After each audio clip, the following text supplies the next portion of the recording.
Bonjour, bonjour à Salut tous. Juliette, tu vas bien? Ça va et toi? Ouais, très bien. Un peu froid ce matin. Je m'étais Ouais. habituée, tu vois, au soleil et tout, et j'ai dû ressortir mon petit col roulé. Mais tout va bien. Donc je disais en introduction que j'étais ravie de te recevoir parce que tu as un super travail de précision, que tes pièces valent d'être connues, que tu nous as aussi fait confiance depuis le début. Tu vois, que tu Merci. as la prof de coulage-moulage, tu vois, sur l'atelier du pôle. Et donc, le but aujourd'hui, ça va être de parler de toi et ça va être de parler aussi du gros projet que tu as mené tout au long de ces 6 premiers mois. Donc, dans un premier temps, est-ce que tu peux nous parler de la mise en place de ce projet? Comment est-ce que tu as rencontré cette maison de luxe? Et comment ça s'est passé? Alors, je les ai rencontrés il y a 2 ans, je crois, à peu près, au salon Maison et Objets. Donc, ils étaient passés sur mon stand et ils m'avaient dit que, voilà, éventuellement, on pourrait penser à un projet un jour, mais ils m'avaient rien dit de spécifique à ce moment-là. Ils m'ont recontacté 2 mois après pour un projet. Et là, on a fait des prototypes, tout ça, et ça en était resté là. Il m'avait dit, voilà, c'est un projet qu'on va proposer à d'autres bureaux de notre maison. En fait, c'est une équipe qui propose, en fait, dans la même entreprise, il y a plusieurs bureaux et ils se vendent les projets, voilà. Donc, il m'avait dit, bon, bah, on va essayer de vendre le projet et si ça prend, vous aurez des nouvelles bientôt. Puis si ça se fait pas, bah voilà, si vous n'avez pas de nouvelles, c'est que ça se fait pas. Et donc, pas de nouvelles. Je me dis, bon, bah, ça se fait pas. Et puis, ils m'ont rappelé, donc, début de l'année dernière, en mars, pour me dire, bah, ça se fait, en fait. Ça se fait. Et est-ce que c'est toujours bon pour vous? Je vois que vous êtes en congé maternité, mais est-ce que vous êtes dispo? Je dis, oui, oui, oui, on y va. Et puis voilà, ça s'est fait comme ça. Après, c'est la continuité d'un projet qui a commencé il y a 2 ans. Ok, donc ça a pris le temps de se mettre en place. Et Ouais. une fois en fait que tout s'est débloqué, Ah, c'était parti, quoi. c'est parti, ouais, vite et fort, ouais. Ok. Donc, comment ça se passe en fait un tel projet? Comment se règle la mise en place? Tant au niveau des quantités, est-ce que toi tu as ton mot à dire? Au niveau des formes, est-ce qu'il y a des allers-retours en fait sur tout ça? Ou est-ce que c'est, on va dire, un projet clé en main? Alors là, moi, j'étais pas, je n'intervenais pas dans la partie esthétique. Moi, je n'étais qu'exécutante. Après, évidemment, je sais qu'il y a eu des allers-retours sur certaines pièces où je leur ai dit, bah là, techniquement, ce design, ça sera pas faisable avec cette technique. C'était du moulage, coulage, justement. Je leur ai dit, bah là, surtout dans ces délais, ça va pas être possible. Donc, on a retravaillé le design. Je leur ai fait une proposition, voilà, qu'ils ont acceptée. Mais voilà, c'est là où on a dû faire des allers-retours. Après, c'était pas mon design, c'était pas mon dessin, c'était leur modèle et voilà, j'étais qu'exécutante. Et sur les quantités, bah j'ai dit oui. En fait, j'avais pas mon mot à dire vraiment sur la quantité. Je pense que c'était je le fais ou je le fais pas. Là, j'ai choisi de dire oui et puis après de trouver les moyens et la main-d'œuvre et tout ça pour faire. Donc Ok. voilà. Donc, on a une remarque qui nous dit, essayez de nous dire de quoi s'agit-il? De quel projet s'agit-il? Alors, c'était évidemment, je suis sous clause de confidentialité, donc je peux pas dire précisément ce que c'était. Par contre, je peux dire que c'était du gifting, donc c'était pour offrir à leurs clients en fait. C'était un petit cadeau, enfin un beau cadeau pour à l'occasion des fêtes de fin d'année. Voilà. Quand, donc là, de quelle quantité est-ce que tu parles et de quel type de pièces est-ce que tu parles aussi? C'était des pièces en porcelaine de petite taille et il y avait 2800 pièces à faire. Et Ah ouais, c'était des énorme. modèles Ah oui. différents. C'était un ensemble, des modèles différents, mais la totalité du nombre de pièces, c'était 2800. Voilà. Ah ouais, c'était un beau nombre. Et normalement, en combien de temps c'était prévu? Alors, il m'avait demandé de faire ça pour mi-août. Bah, ça s'est avéré impossible, hein, et puis d'un commun accord, voilà, on a conclu qu'il fallait qu'on prolonge, donc on a terminé le 15 novembre. Voilà. Ok, d'accord, ouais, ben ça a été bien intense, quoi. Ouais, ouais, ouais, ouais. En bossant 16 heures par jour, enfin, ouais, ouais, c'était des doubles journées. C'était quelque chose. Comment Alors, 2800 à tourner, c'était à couler, tu disais. Ouais, Combien ça? ouais, ouais. C'est Il y avait. Ouais, si, oui, oui, ça s'est terminé, c'était tout à moulage, collage, ouais. Tu, donc toi, t'es connu. Aujourd'hui, tu as quand même fait ton trou dans la céramique. Tu vois, tu fais plein de salons. Franchement, tu as tes pièces, il n'y a rien à redire là-dessus. Pourquoi Merci. est-ce que tu as accepté un tel projet où ton nom n'était pas mis en avant? Et pourquoi accepter la confidentialité aussi? Parce que quand c'est venu à moi, en fait, ça m'a même pas traversé l'esprit à ce moment-là de négocier cette partie-là. Parce que en fait, dans ma vie personnelle, c'est tombé à un moment où à la fois c'était hard parce que bah ma fille avait 1 mois, donc elle faisait passer nuit et je me disais waouh, ça va être dur, ça va être très dur. Mais ça tombait aussi très bien parce qu'on voilà, on venait d'acheter une maison. Enfin, en gros, ce projet, il est tombé un peu du ciel et je me suis dit, enfin, en plus, c'est un projet que j'avais déjà commencé il y a 2 ans. Donc, il y avait un goût d'inachevé, j'avais envie d'aller au bout du truc. Donc, sur le moment, c'est pas vraiment une question que je me suis posée. Là, si c'était à refaire, je pense que ça fait partie des clauses, peut-être que j'aborderai avec eux, mais c'est pas un point de non-retour pour moi non plus. J'aurais adoré pouvoir communiquer parce qu'en plus c'était super beau, c'était un super beau projet. On a des super vidéos en plus qu'ils ont dû faire de l'atelier, de la création. J'aurais adoré pouvoir les partager. J'ai demandé, ils ont refusé. Mais voilà, sur le moment, j'ai accepté parce que c'était pas un sujet trop important Ok. à ce moment-là. Qu'est-ce que ça a impliqué pour toi le fait de sortir justement des réseaux sociaux pendant 6 mois, 8 mois? Quels ont été les impacts sur, je sais pas, ta communauté, tes retours? Euh, alors j'avais déjà disparu des réseaux sociaux quand même un petit peu avant puisque j'étais enceinte, on achetait une maison, donc je déménageais et mon atelier, j'ai dû m'arrêter assez tôt. Donc finalement ça faisait déjà quand même quelques mois que j'étais plus trop là. Mais je l'avais annoncé que j'étais enceinte, donc à la limite ça va. Mais donc j'ai quand même fait ouais, une bonne année presque au total en ayant disparu. Et bon, ça s'est ressenti, oui, il y a le nombre d'abonnés qui a baissé, mais à la limite, c'est pas très grave parce que je me dis que bon, bah, c'était des gens peut-être qui me suivaient, qui m'ont suivi un peu par hasard et qui, voilà, sont des abonnés, et c'est pas grave. Mais sinon, non, ça n'a pas eu trop d'impact. Je vois bien que, après, je pense que l'algorithme a changé entre-temps. Moi, j'ai quitté l'ancien algorithme et là, il y a le nouveau enfin voilà, qui est plus compliqué pour moi à appréhender. Donc je pense que c'est surtout ça, plus que ma disparition, qui fait que, bah oui, on voit bien, puis c'est peut-être votre cas aussi, que le nombre de vues pour que tes stories soient vues, tout ça, c'est devenu compliqué. Donc à la fois ma disparition a dû jouer, mais aussi le nouvel algorithme y est pour beaucoup aussi. Ok. Et au final, mais qu'est-ce que ce projet t'a quand même apporté? Tu vois, quels ont été les bénéfices? Tu as tous les bons apprentissages.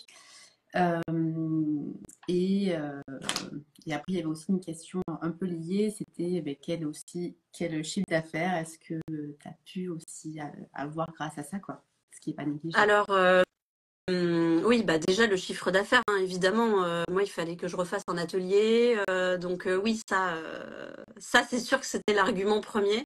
Et puis après, bah ça a apporté plein de choses parce que déjà gérer de telles quantités, j'ai jamais eu à faire ça, que ça soit en céramique ou même dans d'autres domaines. Donc gérer ces quantités-là, hyper intéressant. Euh, Humainement aussi, parce que bah on en parlera peut-être tout à l'heure, mais il y a eu du monde qui est venu à l'atelier, il y a eu des équipes qui se sont succédées. Dans mon couple aussi, parce qu'on a travaillé ensemble avec mon mari, donc ça hyper intéressant. Ensuite, les contraintes d'une maison de luxe, parce qu'évidemment ils ont des exigences qui sont celles du luxe, donc qui sont pas forcément celles qu'on a nous dans l'artisanat à petite échelle. Donc très intéressant aussi d'aller là-dedans, très difficile mais très intéressant. Et puis qu'est-ce qu'il y a eu d'autre? Bah c'est déjà bien, hein. C'était C'est ouais. déjà Et, beaucoup. ouais, puis les limites aussi. J'étais très contente de voir que les limites que je pensais avoir, en fait, je pouvais aller encore au-delà. Voilà. Donc savoir que ça va, il y a de la marge avant de péter un câble. Quand tu parles de limites, et de respect en fait je sais pas, du cahier de charge pour une maison de luxe, quelles ont été ces contraintes qui t'ont été imposées? Alors, il y a déjà la déformation, parce que quand on fait de la porcelaine, on est vachement sujet à la déformation. C'est un truc qui est acté, c'est comme ça. À Sèvres, voilà, admettons, ils vont jeter une pièce sur deux. Mais là, on n'est pas dans un contexte de manufacture, donc il a fallu qu'on trouve un accord sur la déformation des pièces. Qu'est-ce qui était tolérable ou pas? Eux, évidemment, idéalement, ils veulent zéro déformation. Bon, bah, c'est là où il y a eu le dialogue entre eux et nous. Aussi, c'était des pièces toutes blanches. Et bah, enfin, ceux qui font des pièces toutes blanches le savent peut-être, mais on peut être sujet à avoir des petits points noirs des fois sur des pièces parce qu'il y a des particules dans le four qui se baladent et puis pouf, ça vient faire un tout petit point noir. Bah, eux, idéalement, il fallait pas de point noir, donc c'était pas toujours possible. Donc, il fallait qu'on voit la taille du point, qu'est-ce qu'on autorise, qu'est-ce qu'on n'autorise pas. Donc, plein de contraintes esthétiques comme ça. Après, c'est Voilà. clair que c'est hyper formateur, quoi. Ça a été une école Ouais, peut-être dure, mais ouais. très Ah formatrice. bah ouais. Ah bah après, tu regardes tout ce que tu as fait avant, tu le regardes avec un œil nouveau. Là, maintenant que je vois mes tâches, je fais ah ouais, là, il y a un tout petit point noir. Ah Ah bah oui, bah, non, je l'avais même pas ça remarqué. passe plus le contrôle, Non, quoi. ça C'est bon. passe pas le contrôle qualité, ouais. Euh, donc pour faire cet énorme projet, donc ces 2800 pièces, tu as fait appel à des céramistes, donc ça c'était Ouais. chouette. J'avais vu les annonces passer là sur Insta justement. Comment ça s'est passé? Qui est-ce qui a répondu présent? Combien de céramistes tu as eu avec toi? Ouais. Alors, il y a eu, déjà pour commencer, je sais qu'elle est en train de regarder le live, il y a eu Noëlla qui m'a aidé, qui a réalisé quasiment tous les moules dont on a eu besoin. Parce que bah, comme j'avais pas d'atelier et que j'étais encore dans l'étape des devis au début, voilà, bah, je pouvais pas tout faire en même temps. Pendant que Clément, mon mari, fabriquait l'atelier et que moi je faisais les devis, tout ça, enfin en tout cas plus, on n'était plus à l'étape des devis, mais les dialogues avec la maison de luxe. Noëlla faisait les moules, donc voilà, Noëlla Stejkova qu'on voit là en commentaire. Allez voir son boulot, c'est super. Et donc voilà, elle s'est occupée des moules, donc ça a été déjà une grande aide et de pouvoir décharger cette partie-là, c'était super. Et ensuite, Il bah, t'a fallu combien c'est posé un. de moules? Il t'a fallu combien de moules pour faire ce projet? Combien de moules? Noëlla se rappellera peut-être du nombre de Allez, moules, mais Noëlla, appel à une amie. je dirais 63 peut-être, hein. J'ai à peu près ce chiffre, mais elle nous dira peut-être en commentaire si elle se rappelle. Et ouais, c'est posé le problème de la main-d'œuvre, parce que, ouais, voilà, bah, Ouais, c'est ça. 60 à peu près, c'est ça. C'est posé le problème de la main-d'œuvre parce que on est parti à la campagne, nous. On est parti voilà, on est au bout du RER E, on est au-dessus de Tournant-en-Brie, voilà, on est en Seine-et-Marne. Donc, comme je n'étais plus à Montreuil, bah, pour trouver de la main-d'œuvre, c'est pas évident parce qu'il fallait à la fois quelqu'un déjà de disponible et de véhiculer. Donc, pas facile. Donc, j'ai demandé, honnêtement, j'ai trouvé personne. Ou alors, c'était des gens trop qualifiés pour ce qu'il y avait à faire. Donc, je ne m'y retrouvais pas financièrement. Donc, bah, j'ai pas eu le choix. J'ai fait un appel à candidature pour des postes de stagiaires. Donc, on a eu jusqu'à 5 stagiaires en même temps à l'atelier et se sont succédés comme ça des périodes de stage de 2 semaines, voire même plus après par la suite. Mais voilà, on a eu beaucoup, beaucoup, beaucoup de stagiaires. Voilà, c'est pareil, c'était une expérience très chouette. Et par la suite, il y en a certains qui sont restés. Il y en a 3 qui sont restés et qu'on a embauchés pour terminer le projet avec nous. Voilà. Ouais. Oui, au final, ça t'a permis, le Voilà. fait de les embaucher par la suite, ça te permettait de pas forcément les reformer à chaque fois. Voilà. Le but, enfin, la formule stagiaire, bon, bah, évidemment, financièrement, tu les rémunères pas ou peu, donc c'est intéressant, mais d'un autre côté, c'est donnant-donnant, c'est 50-50, un stagiaire, il faut lui donner de ton temps, il faut lui apprendre. Et là, l'option full stagiaire, c'était pas forcément, on a fait comme on a pu, on n'avait pas le choix, on l'a fait, mais c'est pas forcément la meilleure option pour eux comme pour nous, parce que bah, ça demande beaucoup de temps et d'investissement personnel. Donc j'étais très contente de pouvoir, suite à ces stages, bah, proposer à certains stagiaires de rester avec nous, ceux qui habitaient le plus près. Et comme ça, ils étaient formés, ils étaient déjà dans l'atelier, ils connaissaient le projet et c'était vachement reposant ensuite de les avoir avec nous Bah, c'est top. sur la fin. Et comment donc tu as réparti ce boulot avec tous les stagiaires? Est-ce que chaque stagiaire devait gérer une étape du process? Est-ce que chacun faisait tout, mais pour son lot de pièces? Chacun faisait plus ou moins tout parce que moi, il était hors de question que je prenne des stagiaires et qui se retrouvent à faire que du ponçage, parce que c'est pas du tout l'idée du stage. Comme déjà c'était sacrément répétitif, 2800 pièces, l'idée c'était que chaque stagiaire ait vu un petit peu tout. Après évidemment, je leur faisais pas faire de l'assemblage, des choses comme ça. Je peux pas leur faire, je pouvais pas leur faire faire comment dire, les finitions, trop, la pose de l'or, tout ça c'est compliqué. Par contre, j'ai essayé de leur faire voir le coulage, le démoulage, les finitions du modèle, voilà, un petit peu tout. Bah, c'est trop bien. Bah, Trop bien. oui, c'était l'idée quand même. Après, ça complique les choses parce que forcément, toutes les 2 semaines, il fallait réexpliquer, Oui. reformer quelqu'un. Et puis au début, tu vois, je pense qu'il y a quand même des aléas, il y a des Bah ouais, petits loupés, tu vois, il faut apprendre. Il y bien en a sûr, certains qui sont plus ou moins précis, donc tu vois, après, il y a évidemment. il y a des bonnes rencontres, des rencontres plus Oui, difficiles. bah tu adaptes en fonction des compétences de la personne que tu as en face de toi, parce qu'on a eu des stagiaires qui étaient déjà formés à la céramique, et puis d'autres hyper motivés et tout ça, mais qui connaissaient rien. Donc, fallait adapter un peu ce que tu peux faire faire à tel ou tel stagiaire. Fallait un peu jongler, quoi. Ok, bon, en tout cas, c'était un chouette projet. Et ceux qui venaient de loin, ils dormaient tout chez toi? Il y en a eu qui ont dormi chez nous, ouais. Parce Ah que ouais, c'était forcément, vraiment, ça a été intense tout ce temps, quoi. avec le bébé de 3 mois et tout, ouais, ouais, bah, en fait, on se disait, mais en fait, on peut pas prendre le risque de pas leur proposer ça parce que si on a, je sais pas, moi, je savais pas combien de personnes allaient postuler. Finalement, il y en a eu énormément qui ont postulé, donc c'est chouette.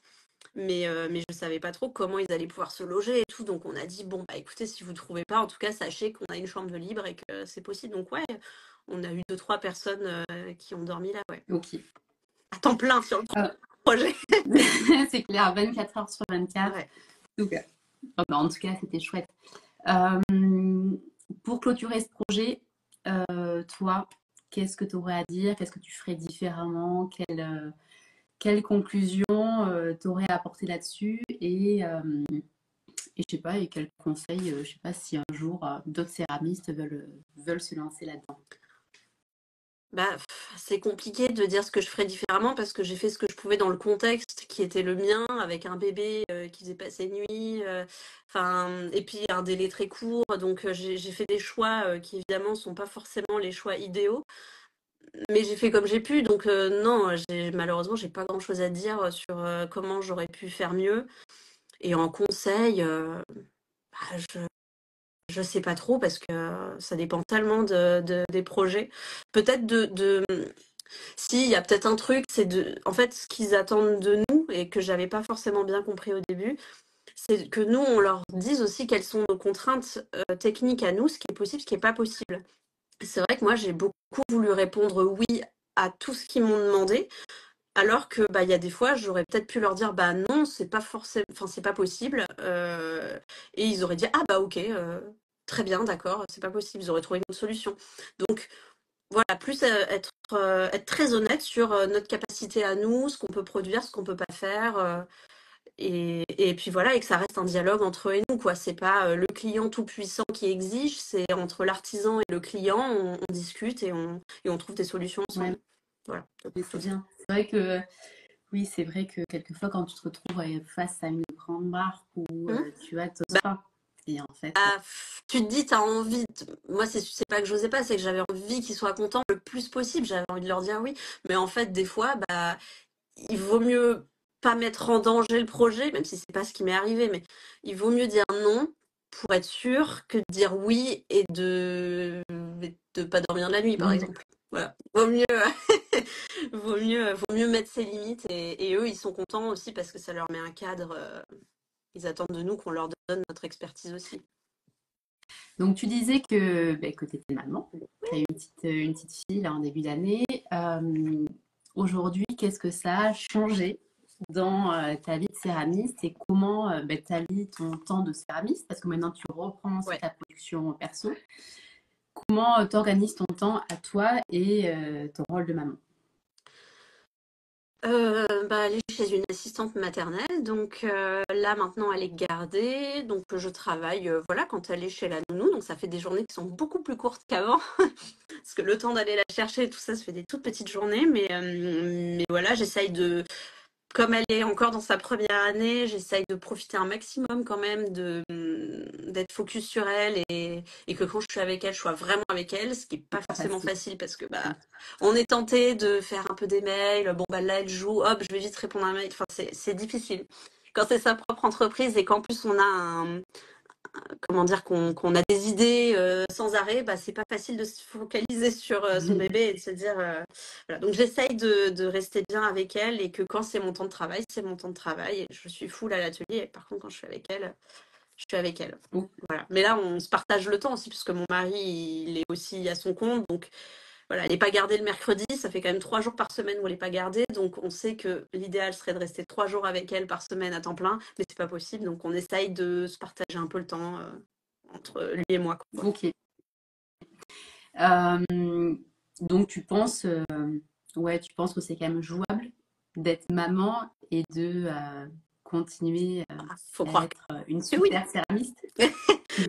Écoute, pour l'instant, je reviens tout doucement, hein. Je suis pas encore revenue complètement. J'ai fait mon premier salon là en janvier et c'est la seule fois où je suis revenue depuis, donc oui, j'ai envie de te dire que bien sûr que c'est possible, toi-même, tu sais. On a quelqu'un qui revient avec la même question, qui voulait savoir le chiffre d'affaires généré. Est-ce que tu peux dire, est-ce que c'est une clause? Non, je pense pas. Je sais pas si j'ai signé une clause. Après, c'est moi personnellement où en fait j'ai pas envie de dire le chiffre parce que j'ai pas envie que ce soit mal interprété dans le sens où le chiffre, ce que j'ai devisé ne correspond pas du tout à ce que j'ai touché à la fin, comme j'ai embauché, comme il y a eu là. Et en fait, je vais pas le dire parce que j'ai peur que ça prête à confusion. Donc je préfère ne pas le dire. Très bien. Voilà. Donc, toi, depuis ton retour de maternité, tu as fait évoluer tes Ouais. pièces. Donc, c'est ce que tu disais, en fait, tu as passé du temps à réfléchir et tout. En fait, Ouais. ça t'a amené à de la réflexion. Aujourd'hui, vers quoi est-ce que tu veux aller au niveau de la céramique? Euh, Moi, ça fait des années que j'ai envie de faire des grosses pièces, que ça me démangeait, mais que je n'y arrivais pas techniquement parce qu'en plus, je voulais qu'elles soient en porcelaine et faire du gros en porcelaine, c'est pas facile. Donc, j'ai réfléchi pendant tout ce temps où j'étais enceinte et même quand je travaillais là pour la maison de luxe. Je réfléchissais et là aujourd'hui je pense avoir trouvé la solution pour faire les pièces de la taille que je souhaite. Donc là je me tourne plus là-dedans pour faire du gros, du mélange de matériaux aussi, ça m'intéresse beaucoup. Là sur mes dernières pièces il y a du bois qui s'est ajouté. Ouais, j'ai vu, c'était magnifique. C'est de l'ébène, non? C'est ça? Non? C'était de l'ébène et du laiton. Donc là, je l'ai fait avec mon mari, parce que lui, il est spécialisé dans un peu tous les matériaux, il connaît un peu tous les matériaux. Donc c'est lui qui a l'outillage et les connaissances pour faire du bois et du métal. Donc là, on a fait ces pièces-là ensemble. L'idée, c'est que je sois autonome et qu'après, j'explore moi ces matériaux-là. Ça va me prendre beaucoup de temps. Et que je fasse des pièces avec, ouais, même encore plus de matériaux. Voilà, j'ai envie d'apporter cette richesse à mes pièces, de faire intervenir plein de matériaux différents et de les faire de plus en plus grandes aussi. J'avoue, j'ai un peu la folie des grandeurs. Là, j'ai envie de faire des pièces qui font ma taille. Enfin bon, c'est n'importe quoi, mais on va voir Non, mais si j'y c'est arrive. trop bien. Mais c'est Bah ça, ouais. t'as compris que tu pouvais repousser tes limites avec ce projet. Donc Je au crois que final, ouais. tu peux repousser toutes les limites. Oui, Mais j'ai vu aussi que c'était des pièces noires. Tu travailles maintenant avec de la terre noire. Tu as basculé ouais. sur. En fait, j'ai compris qu'il y a un moment, à force d'essayer de faire des pièces grandes en porcelaine, je me suis dit, mais en fait, c'est peut-être juste qu'il faut pas qu'elles soient entièrement en porcelaine. Moi, le grès, la faïence, ça me plaisait pas parce que je pouvais pas faire les ajours que je voulais. Moi, j'aime bien l'ajourage, j'aime bien quand c'est fin. Et ben en fait, m'est venue l'idée à un moment de me dire, mais pourquoi je ferais pas le corps en grès? Comme ça, j'ai la hauteur que je veux, ça se monte très facilement, un grès chamoté. Et ensuite, j'amène la partie en porcelaine au-dessus, quoi. Donc là, c'est des potiches, en l'occurrence, avec le corps, voilà, en grès, comme ça, que je monte au colombin. Comme ça, je fais la hauteur que je veux. Et puis après, j'ai ma partie avec mon couvercle en porcelaine ajourée, comme j'aime faire. Donc finalement, je trouve que à la fois ça répond à la problématique que j'avais et à la fois ça amène une valeur ajoutée, en tout cas selon moi, d'avoir encore un mix de matériaux entre le grès et la porcelaine. Ouais, Voilà. super. Et pourquoi tu dis que qu'on peut pas ajurer le grès? Bah, si on peut, mais moi j'aime bien quand c'est très fin et c'est vrai que la porcelaine, ça permet de rester solide tout en allant dans des finesses extrêmes. Donc si je voulais ajurer du grès, je pense qu'il faudrait que je le fasse plus épais. Ça te plaisait Non, pas, ça me quoi. plaisait pas, ça correspond pas à ce que je voulais. Ok. Au niveau des projets de l'année, donc avis à tout le monde, Juliette propose un stage de coulage au studio. Mis à part ça, qu'est-ce qui est au programme comme grande révolution? Alors, bah là, c'est de produire un maximum mes nouvelles pièces. Parce que là, j'en ai fait que 4 en ce laps de temps. Entre la fin de la maison de luxe, la commande que j'ai eue, et maison et objets, j'ai eu que 2 mois pour faire mes pièces pour maison et objets. Donc, je voudrais étoffer cette collection-là. Essayer de faire des pièces encore plus grandes. Tout ça en vue de maison et objets de septembre. En parallèle à ça, qu'est-ce que je fais? Je postule à des concours parce que j'aime bien ça. Quoi d'autre? Peut-être là un projet, mais c'est encore dans les papiers. On va voir peut-être une collaboration encore, pas avec une maison de luxe, mais voilà, ça c'est pas encore fait. On verra. Et puis, euh, et puis Déjà, voilà, ça va prendre c'est du déjà temps. pas mal. Ouais, ça va Donc, prendre du temps. et donc au final, ouais, pour toi, maison et objets, c'est des événements qui sont importants, qui t'apportent beaucoup.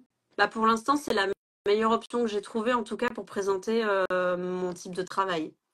Comme je suis en train de mettre un tout petit peu de côté quand même l'utilitaire, en tout cas pas définitivement, je ne dis pas au revoir à l'utilitaire, mais là je veux consacrer mon temps à ces pièces-là qui sont plus des pièces d'ornement, d'exposition, ou pour aller chez des particuliers assez fortunés quand même, malgré tout. Bah, pour moi, pour l'instant, c'est la meilleure option, c'est maison et objets. C'est là que j'ai le plus de chances de rencontrer le public pour ces nouvelles pièces. Mais tu sais, c'est ce que je disais aussi à Michael Maillot qui a fait, si tu as son stage là, de Mishima et sa formation.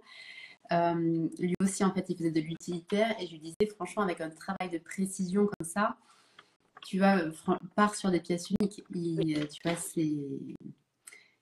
je pense que ça mettra encore plus en valeur son travail, tout comme toi, tu Bien joues sûr. en fait sur cette Mm. précision. Et l'utilitaire, tu vois, ça se prête à ça, mais je trouve que C'est pas plus tant. compliqué. Ouais, tu vois, C'est c'est. compliqué, ouais. Parce qu'en fait, il y a dans la tête des gens, dans l'utilitaire, il y a un référent. Par exemple, je sais pas, si tu fais une théière à 1500 balles, bah, les gens vont se dire, bah ouais, mais c'est une théière. Enfin, je sais pas, peut faire une théière à 1500 balles. Mais en fait, c'est parce qu'on est encore dans ce truc d'utilisation. Alors que la théière peut être un objet d'art, mais comme elle se figure en objet utilitaire, et ben ça marche pas. Ou en tout cas, c'est super difficile.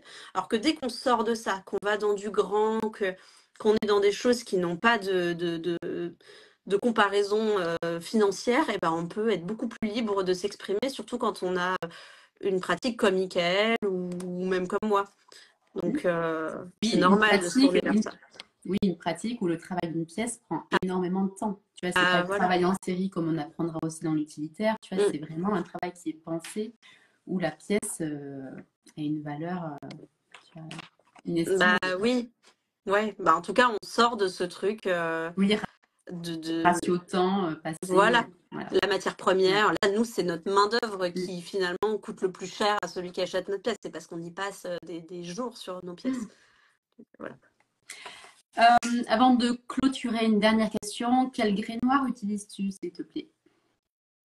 Euh, bonne question. Je Mm. crois que c'est un grès de chez Serradel. Je crois que c'est 5000 quelque chose. Je sais pas. Il y en a pas 50 000, hein, de toute façon. J'ai pas la référence Mais en je tête. pense que je me demande si j'ai pas le même. En fait, c'est un grès noir chez CRD qui reste bien, bien Oui, noir. C'est celui-là. c'est ça. Bah Il y en a qu'un et qui se cuit quand même à haute ouais. température. Bon Et bah c'est ça. Ouais. donc, en fait, si vous savez pas, en fait, il y a ce grès, il y a une seule référence chez Serradel qui se cuit un grès noir, mais qui supporte 1240 degrés à peu près et qui bulle pas. Donc, je pense que c'est le même. Et Ça qui doit reste être assez celui-là. noir et qui devient pas forcément gris, Ouais, quoi. c'est ça.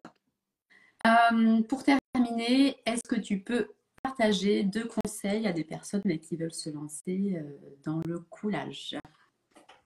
Alors deux choses qui sont en lien l'une et l'autre, c'est déjà de passer beaucoup de temps à faire votre moule, de pas le faire à l'arrache, parce que l'idée c'est de faire ensuite potentiellement 50, 100, peut-être même 200 tirages dans votre moule. Donc c'est surtout si c'est un moule à plusieurs parties, de s'appliquer beaucoup à la partie qui...